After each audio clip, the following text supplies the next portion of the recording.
Hello, kindergarten.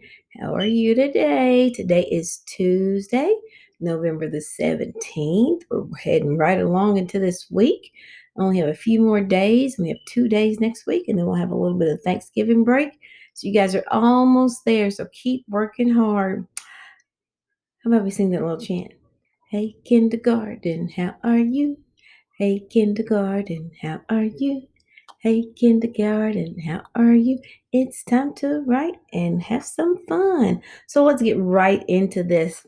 You guys know the drill. You're going to echo me. When I say echo me, that means you're going to repeat what I say once I stop. So we're going to try this. I am learning to write a narrative. Mm-hmm. I know a lot of you all know what that word means already, but let's go and look at our success criteria. This is what you're going to do to show us that you're successful at learning this particular intention. It says, I know I'm successful when. Ooh, that's a lot. Let's try that. Yeah, you got it. I can write about something in my life. And I believe we had that same typo there yesterday. So I'm going to take that out of there. So, about something in my life. So I know last week we wrote about an event. Does anybody remember what we wrote about for yesterday? Yep, we sure did. We said that we were going to write about an animal. So I want you to pause real quick and I want you to think about what animal did you choose to write about? You can pause the video, talk with an adult. What animal did you choose to write about? Okay, I'm glad you had a time to pause. So, does anybody remember the animal that Miss Rice talked about yesterday? It was an animal that got into my house. There was a snowstorm. We had a hole in the top of our house. We had to get it patched, but then an animal got in our house before we got it patched, and I ended up seeing that animal sitting on my nightstand one morning and it like really scared me. Do you guys remember what it was? Yep, it was a raccoon. So I don't know if you can see that picture. Let me see if I can get it up there right. Just right there. There it is. There's that raccoon that was caught in my house. Can you believe that? Oh my goodness, it was so scary. So, needless to say, raccoons are not my favorite. But we want to talk about what's an animal that you saw that maybe you liked, it was your favorite. So, when we talk about a narrative, there are a couple things we have to remember. Pause the video again and tell me, or tell the adult that's sitting beside of you or close to you, what is one thing you remember about a narrative?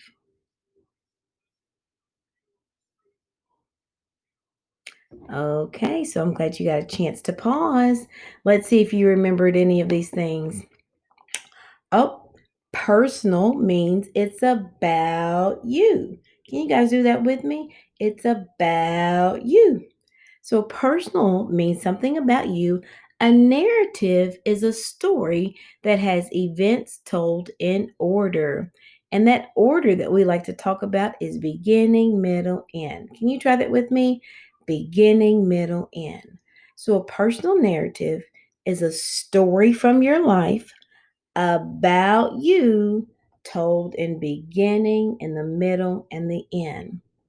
And a lot of times we start a personal narrative off with one time I, okay?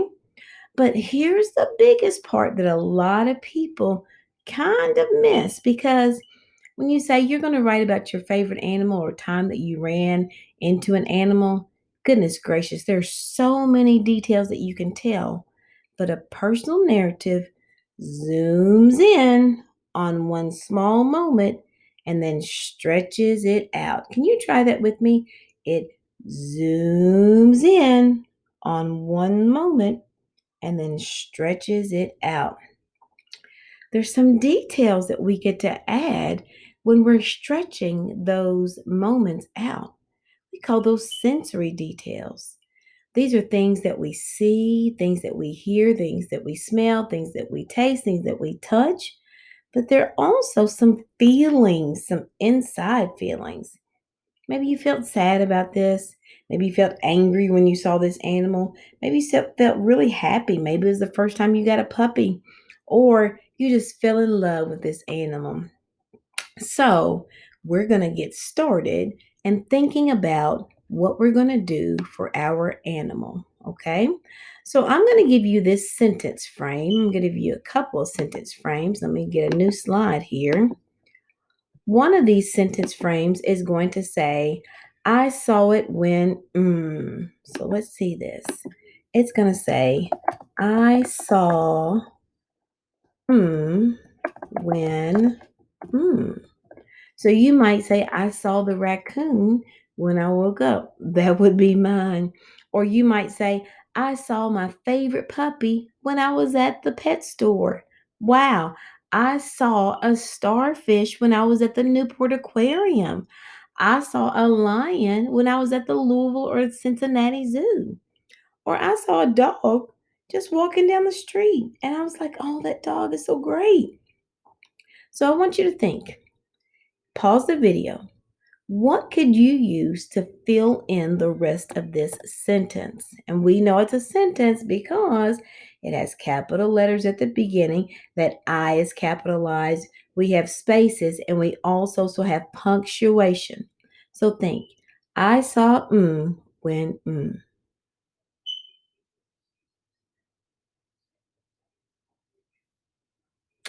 Okay.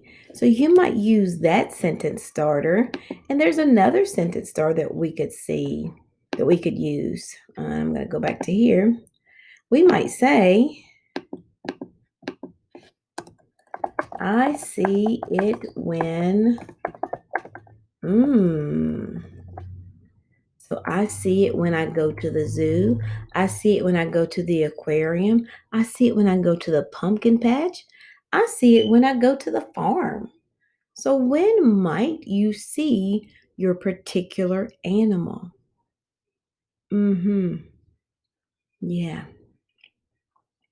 Okay. So, we've got some ideas. We already have an animal picked out, and we're already thinking about when do we see that particular animal. Okay. So, next thing we're going to do, and we are almost finished, you guys have been working so hard. You're going to write a sentence similar to what we just did a few seconds ago. And then you're going to draw a picture or an illustration to go with it. Absolutely. So, if I'm going to write the word raccoon, I'm going to put R-A. Now, hopefully, I spell this right. Is it C-C-O-O-N? Okay, that is right. I might put raccoon. I might put a dog. Og. What sound do I hear at the beginning of dog? D. Og. Yeah, I hear that D at the beginning. What sound do I hear at the middle? D. Og. Dog. If I put an A, it would look like this. That's the word dag. I'm looking for the word dog. Look at the shape of my mouth. Ah. What letter do you think that is? Yeah, that's an O. And then I know G. The sound that makes the G, the letter that makes the G sound is the G. So I might have dog. You might even have the word cat. I think a lot of us know how to spell that word cat. C-A-T. What are some other animals that we might see? Starfish. I know some people have gone to the Newport Aquarium. Some people may even go to a farm where they might see a cow, a horse, or a pig. Let's see if we can stretch that word out. Pig. It's a CVC word. Pig. What sound do you hear at the beginning of pig? P, p. Yeah. Pig. Sometimes some people get these two vowel sounds mixed up. Some people might say this is the I sound, but that word is peg. There's another letter that makes that I sound, and it is the I. And I'm thinking that pig ends just like we have dog, and we have that letter G, pig. Hmm. What are some other animals? Has anybody ever seen a rabbit? Have you ever gone to maybe the zoo and seen a lion or an elephant? Yeah, you may have seen some of those. Hmm. What are some other animals? If you live close to the school, you may have seen these. See if you know what this word is. You guys know what that word is? That is the word geese. I see a lot of them sometimes. They're everywhere. Sometimes they're in the middle of the road. But when I see them, I like to stop because I just kind of like to see the mama getting the babies together. So you might see some geese. So, friends, what you're going to do, you're going to write a sentence, but then an illustration that goes along with it. So, if I wrote my sentence, I saw, and I'm going to put this in here, a raccoon when I woke up.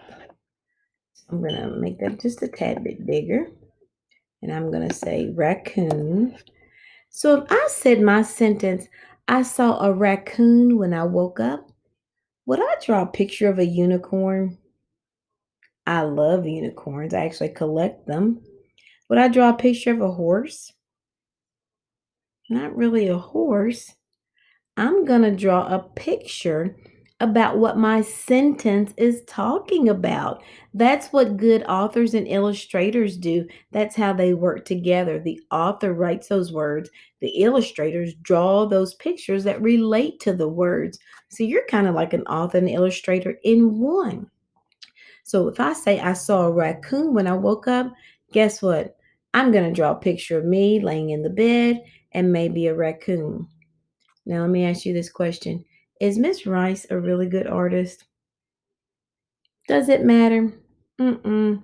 Does it matter that I try my best? You got it right. You got it right. So I might look up a raccoon on Google. I might say, let me see if I can find an image. Oh, there's some raccoons right there. There's one, he's got his hands up. Now, the one that I saw, he didn't have his hands up, but I may have seen something like that. So I do know that a raccoon, it's usually gray and maybe has like a mask on its eyes. So I'm going to try to draw that. Okay. So just think really quick. You're going to think about your animal. You're going to write your sentence using this sentence frame. I saw a when.